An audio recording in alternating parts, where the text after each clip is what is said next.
മാപ്പ്. നിന്നെ ആരും അറിയാതെ യാത്ര അയക്കാൻ എന്റെ വിധി. പക്ഷെ നിന്റെ ആത്മാവിന് വേണ്ടതൊക്കെ ചേച്ചി ചെയ്യും. ചേച്ചി ഇതിന് മുന്നിൽ വിളക്ക് കത്തിച്ച് പ്രാർത്ഥിക്കും. എന്നിട്ട് എല്ലാവരും എല്ലാം അറിയുന്ന നിമിഷം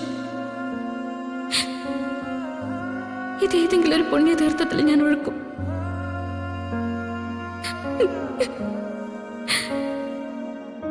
സ്വർഗത്തിൽ നിനക്ക് മോക്ഷം കിട്ടി. നിന്റെ ആഗ്രഹങ്ങളൊക്കെയും സാധിച്ചുകൊണ്ട് കഴിയാൻ നിനക്ക് സാധിക്കട്ടെ.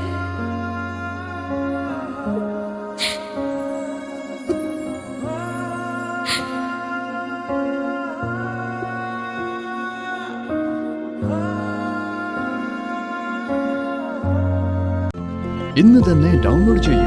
കാണൂ നിങ്ങളുടെ ഫേവറേറ്റ് ഷോസ്.